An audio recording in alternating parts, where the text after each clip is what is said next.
This episode of Ghost Maps is brought to you by the STORYTEL EPIGRAM Horror Prize 2022.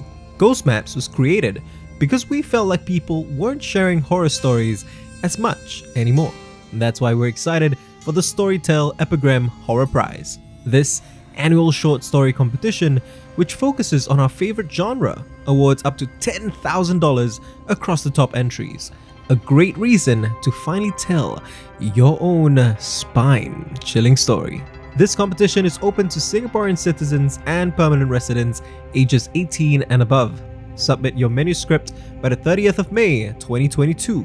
And for more details, visit epigram.sg/SEHP. Ghost Maps. Entry 53, Depot Road, Singapore.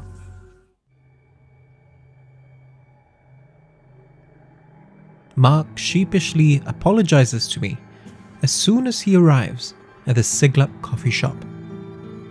I know I said I've got nothing on this afternoon, but something's come up, he says.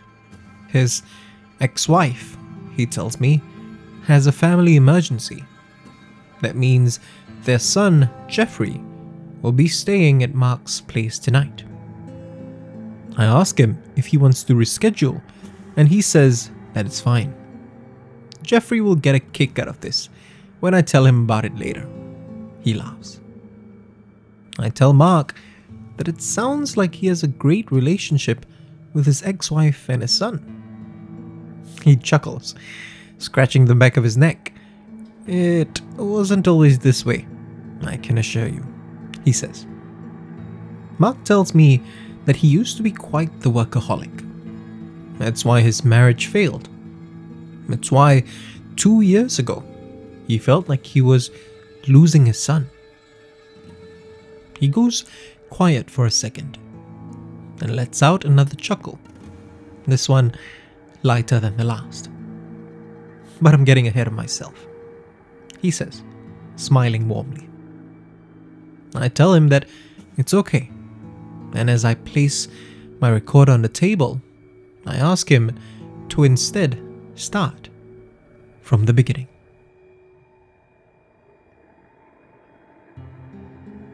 Three years ago, Mark was working at a manufacturing company located in Depot Road's industrial area.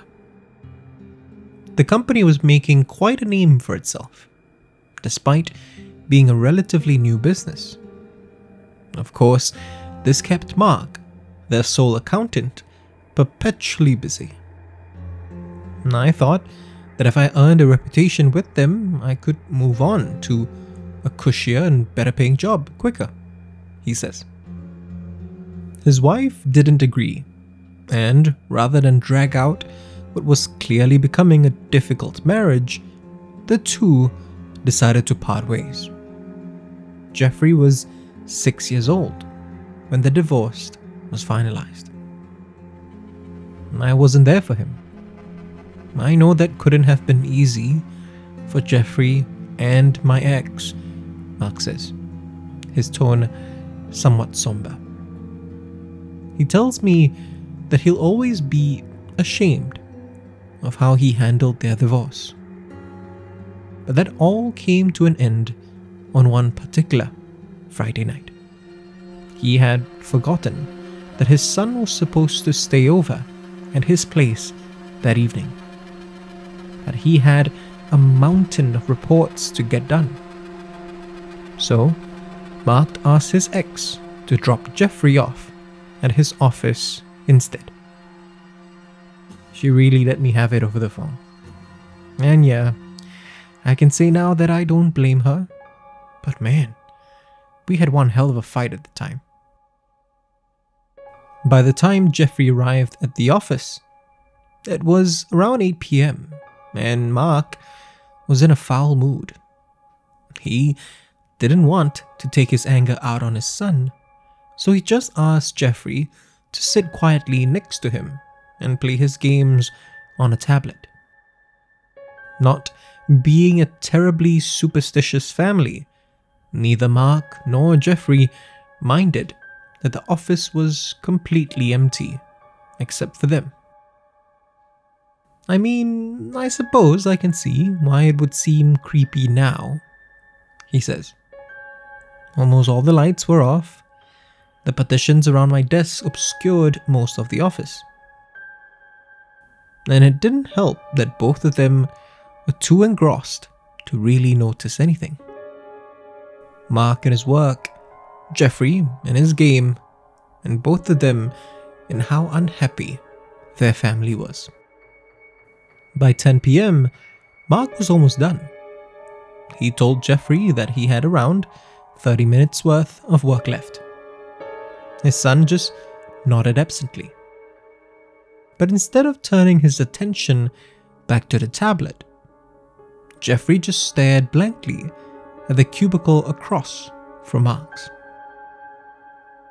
I guess he even grew bored of his game, Mark says, then adds with a chuckle, which is a testament to how bored he must have been. Nothing seemed to happen for a while after. But then, suddenly, Jeffrey shrieked and jumped out of his chair. Mark immediately turned to Jeffrey and asked him what was wrong. His son didn't look at him.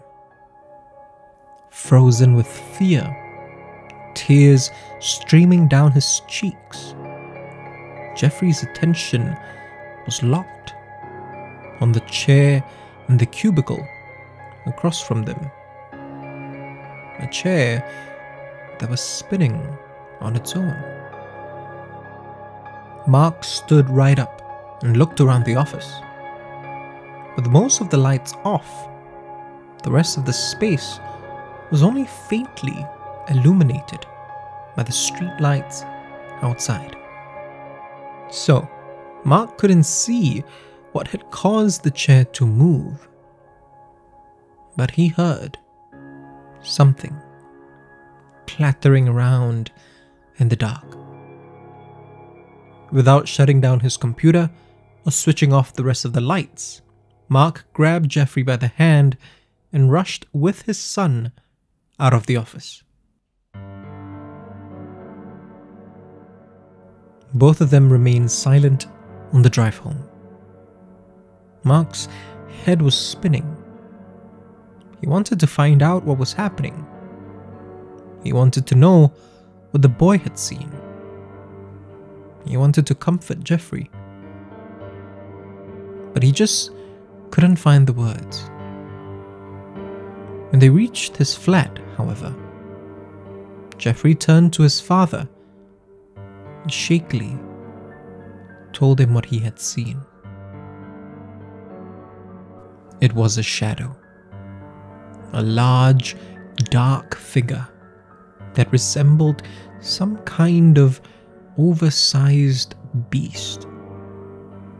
But it moved strangely, not like how a creature of that size would move. It skittered around like a spider. That night, Jeffrey slept in Mark's bed, father and son providing each other some sense of comfort. The rest of the weekend passed by quickly. Quicker than Mark and Jeffrey would have liked, actually.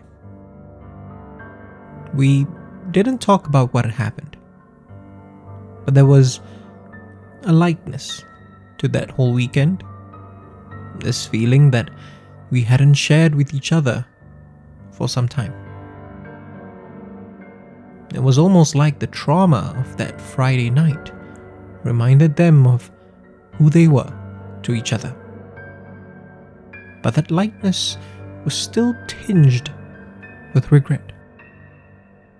I know it's not my fault that Jeffrey had to go through that, Mark says.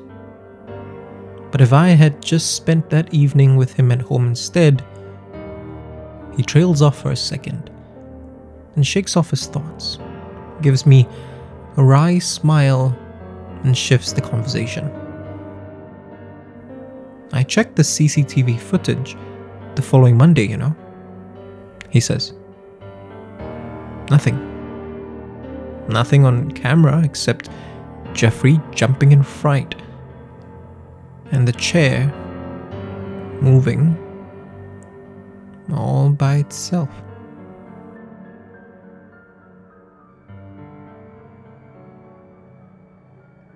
That fateful Friday night, as far as Mark can tell, left no lasting emotional scars on his son. They talk about it quite matter-of-factly now. Just one of the memories they've shared in the years since Mark's divorce. Some of those memories were sad or frustrating, though none were ever as frightening. But the good memories, those greatly outnumbered the rest. Mark apologizes again and says he has to head off. I tell him not to worry, that I hope he has a good evening with his son. Always, he says, with a smile. If you want to discover more of Southeast Asia's other side, subscribe now and follow us on social media. You can also be one of our supporters on Patreon. Look for We Are HANTU or click the links in the description. Ghost Maps is a HANTU production, created by Kyle Ong and Wayne Ray, with art direction by Jolene Lim, and recorded on Audio Technica mics.